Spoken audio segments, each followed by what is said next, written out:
Autre Véronique, autre spectacle, autre univers. Oui. Cœur de Braco, on va parler des braconniers. C'est bien ça, Véronique? Eh oui, les braconniers en Sologne. Qu'est-ce qui vous a pris de nous faire un spectacle sur les braconniers? Ça paraît pas super évident pour le coup. Non, ça m'est tombé dessus en fait. On est venu me chercher, voilà. On savait que je connaissais bien la Sologne parce que j'enregistre les anciens sur des choses qui n'existent plus. Et puis là, un musée, le musée qui s'appelle la Maison du Braconnage, qui est en Sologne, dans le Loir-et-Cher, est venu me chercher en me disant « Faudrait que tu ailles nous enregistrer des histoires de bracos auprès de bracos, auprès de gardes-chasse, et puis tu nous écris quelque chose. » J'ai dit « Bon, j'ai la trouille, mais j'y vais quand même. » Oui, c'était pas un univers que vous maîtrisiez, quoi, le braconnage. Non, pas du tout. Est-ce qu'on peut rappeler ce que c'est que braconner, tout simplement, déjà, quand même? Oui, alors ben, braconner... Ça se fait plus trop en ce moment, enfin, on n'en parle plus trop. En Sologne, si. En Sologne, si, on braconne toujours en Sologne. Oui. D'accord. Ah oui, c'est le sport national. Enfin, ça l'a été un peu plus il y a 20 ans, mais bon, c'est encore d'actualité.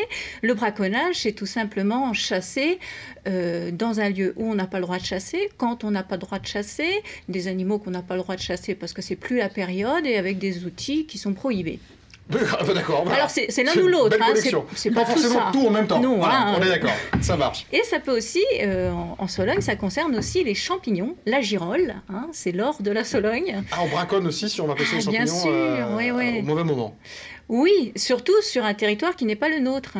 D'accord. Ce qui est courant en Sologne, puisqu'il y a de grandes propriétés qui sont entourées de grillages et de clôtures. Ah, c'est agréable. Voilà, et donc le paysan, le sologno pure souche, se dit mais bon sang, j'ai plus le droit de me servir dans la nature, et hop, il passe les clôtures. D'accord, il y a cet univers-là. Alors qu'est-ce qui a fait que vous avez rencontré cet univers et vous vous êtes dit, voilà, ça vous a plu, en tout cas vous vous êtes dit, il y a quelque chose à faire, il y a de la matière. Alors, il y avait de la matière, parce qu'en fait... Mais dès la première enquête, dès le premier entretien, je suis tombée chez une dame qui avait 80 ans et qui, elle, braconnait depuis l'âge de 8 ans. Qui braconnait toujours, du coup? Les champignons. Champignons, les champignons. Elle avait gardé les champignons, mais donc... Ouais, il faut rester dans l'esprit du braconnage, voilà. Et donc, cette femme, eh bien, elle braconnait... je vais vous le dire, dans Chambord, dans le parc de Chambord, surtout des sangliers, des cerfs, voilà, c'était le gros qui l'intéressait. Et cette femme, mais elle m'a simplement transmis sa passion. Et j'avais la chance de rencontrer une personne qui disait « Moi, je braconne parce que j'aime ça ». Beaucoup m'ont décrit cette dépendance du besoin de la nuit, besoin du défi. Voilà. Un peu de l'interdit. Et vous avez basculé, vous avez fait un spectacle, carrément, oui. de ces témoignages, vous êtes parti en spectacle. Ce que je vous propose, avant qu'on en discute et qu'on continue de l'expliquer, c'est qu'on voit un extrait. Comme ça, on se met directement dans l'ambiance avec l'accent et la table à repasser. Et Bernadette. Et Bernadette. On y va, on écoute Bernadette. Le sauvage est plein de ressources. Vous verriez mes gamins aujourd'hui. Pas un qui fait moins de 85 kilos. Hein. Même chez les filles. Eh mais le sauvage, c'est bon pour la santé. Et ça se comprend.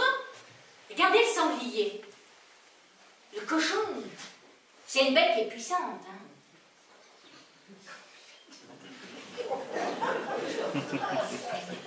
C'est une bête qui est pleine de force. Eh bien, quand tu le manges, le sanglier, tu la récupères de sa force. Et les vieux solognos, ils disent même que pour se déplacer, les sangliers, ils utiliseraient les anciens sentiers des loups. Si ça se trouve, les sangliers, ils ont un truc de loup en eux. Et toi, quand tu les manges, tu le récupères. Total. Quand tu braconnes, tu finis par faire peur aux autres parce que t'as du loup en toi.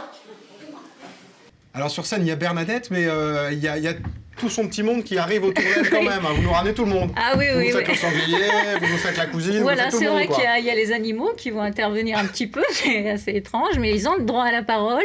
Il y a le garde-chasse, hein, le garde-chasse de la propriété, donc c'est-à-dire que c'est un sologno. Donc au départ, il a quand même braconné ce sologno-là. Hein, que... D'accord, même le garde-chasse, quoi. C'est vraiment, vous êtes en train de me dire que c'est dans l'ADN des habitants de la Sologne, quoi. Complètement. D'accord, les solognos, on dit. Les solognos. Les solognos. Voilà. Et puis donc, dans les autres personnages, eh bien, il y a le garde fédéral. Donc lui, c'est vraiment le méchant de chez méchant. Hein. Les bracos, avec lui, n'ont même plus le droit de respirer. Il y a la cousine, qui est la grande spécialiste de la girole. Ouais. La girole, c'est une vraie super entreprise.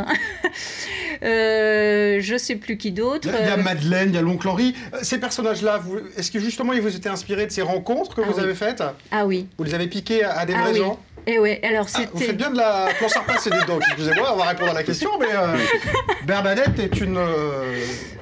elle monte la fer à repasser, c'est bien ça. Voilà. Ces personnages-là, je disais, pardon, excusez-moi, je trouve la photo très bien, oui. Sont inspirés des vrais gens que vous avez rencontrés. Oui, oui, oui. J'ai pris un petit peu de chacun, j'ai rencontré une vingtaine de personnes, tout.